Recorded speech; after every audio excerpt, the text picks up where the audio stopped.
Seja bem-vindo ao Mentalidade Suprema. Aqui você encontrará reflexões inspiradoras, motivações que vão expandir sua visão sobre a vida, sucesso, propósito, autoconhecimento e superação. Tudo isso para ajudar você a viver com força suprema e equilíbrio. Mas hoje trago algo diferente.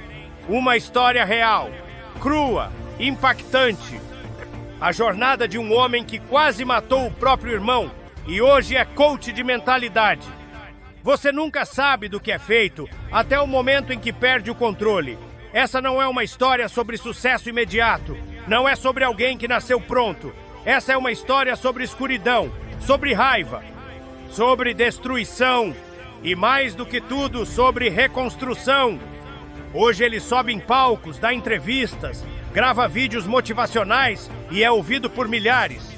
Mas houve um tempo, e não faz tanto tempo assim, em que ele quase destruiu tudo que tinha, tudo que amava, tudo que o tornava humano. Ele não nasceu violento, mas também não nasceu em paz. O nome dele é Ricardo. Antes de se tornar um coach reconhecido, ele era só mais um garoto tentando sobreviver no meio do caos. Um caos chamado lar. Talvez você já tenha ouvido histórias de superação. Mas essa começa onde a maioria das outras termina. Porque Ricardo não precisou apenas se reerguer depois de perder tudo. Ele precisou se reinventar depois de quase tirar a vida do próprio irmão. E não, isso não é exagero. Essa não é só uma história sobre perdão. É sobre como a mente humana pode ser tanto uma prisão quanto uma ponte. É sobre como um único momento pode definir décadas. É sobre reconhecer o monstro que vive em você e ainda assim não se tornar ele. Se você já sentiu raiva, se já se odiou, se já pensou que não tinha mais volta, essa história é para você. Porque talvez no fundo você ainda esteja a um passo da sua virada. E às vezes a virada começa com o impacto da queda. Ricardo nasceu no interior de São Paulo, numa daquelas cidades onde o tempo anda devagar, mas a dor cresce rápido. Filho do meio entre 3 irmãos, aprendeu cedo o que era silêncio e o que era grito. A casa era pequena, os problemas enormes. O pai, um homem duro não no sentido firme, mas no sentido quebrado. Um ex-operário frustrado, alcoólatra, que usava a violência como linguagem. Ricardo cresceu ouvindo portas batendo, copos quebrando, insultos voando como punhais. E no meio disso tudo havia Diego, o irmão mais velho, silencioso, misterioso, um alvo fácil e, por mais estranho que pareça, um espelho. A tensão entre eles era constante, não por rivalidade, mas porque viver sob o mesmo teto era como andar num campo minado. Cada gesto podia ser o próximo gatilho. A mãe fazia o que podia. Tentava manter a casa viva. Mas a ausência emocional criava buracos maiores do que qualquer dívida. Ricardo guardava tudo. Raiva, vergonha, a sensação de não ser visto. E essa raiva silenciosa cresceu. Criou raízes. Cresceu tanto que aos 17, ele já era um vulcão prestes a explodir. Bastava uma fagulha. E ela veio. Era uma terça-feira qualquer. Ricardo chegou em casa esgotado da oficina onde trabalhava. O chefe o tratava como invisível. O salário estava atrasado. A autoestima também. Entrou em casa como quem invade território hostil. Chutou os sapatos, abriu a geladeira vazia e foi em direção ao pouco arroz frio que restava. Diego, sentado à mesa, largou sem querer a fagulha que acendeu a tragédia. Vai comer o resto mesmo? Simples. Frase corriqueira. Mas dita no dia errado, da forma errada para a pessoa errada. Ricardo trincou os dentes, respondeu seco. Diego riu. Aquela risada, sempre aquela risada. O tempo fechou. Em segundos a sala virou ringue. Gritos, empurrões. Ricardo, cego de fúria, empurrou o irmão com força. Diego caiu, bateu a cabeça. Sangue, silêncio. Foi nesse instante congelado que Ricardo viu o monstro. Não no irmão, mas no reflexo. Ele correu, fugiu de casa. Andou pela cidade a noite toda, tentando fugir de si. Mas não se foge da própria sombra. No dia seguinte voltou, a mãe em choque, Diego deitado com curativo improvisado, Ricardo não disse nada, nem precisava. O silêncio agora gritava. Por 3 dias ninguém falou sobre o que aconteceu. Mas a culpa, essa falava o tempo inteiro.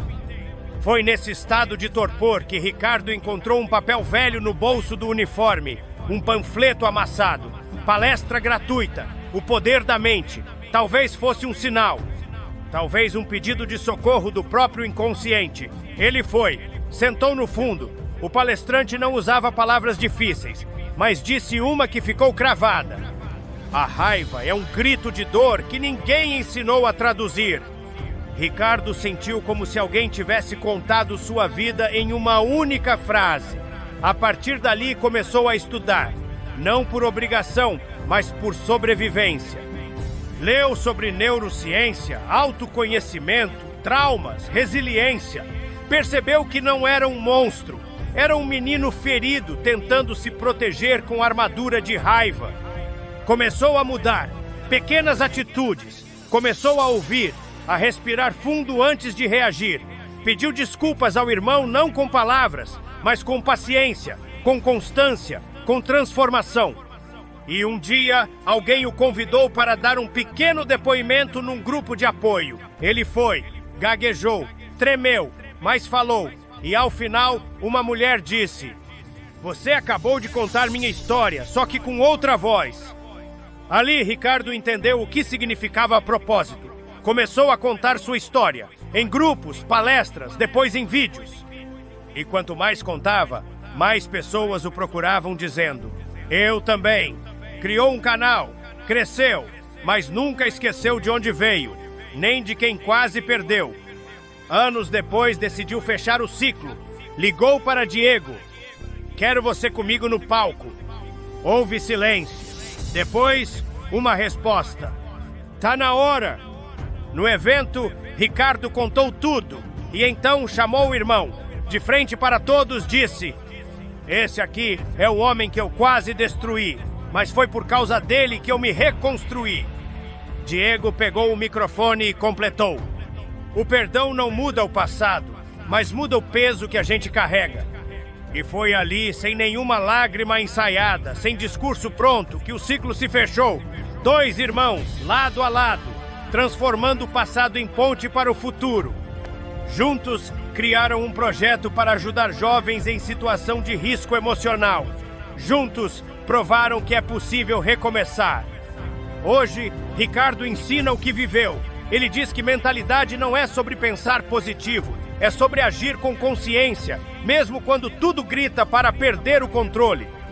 Ele fala sobre acordar 15 minutos mais cedo, respirar antes de explodir, ficar quando tudo diz para fugir, se perdoar, recomeçar, todos os dias.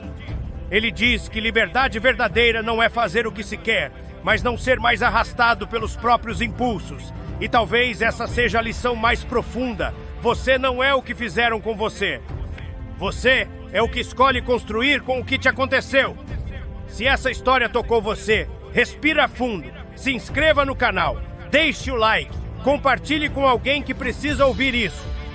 E se quiser continuar essa jornada de transformação, assista ao próximo vídeo que está aparecendo na tela agora. Eu te garanto, ele vai te fazer enxergar a vida por um ângulo que ninguém te mostrou antes. Nos vemos no próximo vídeo!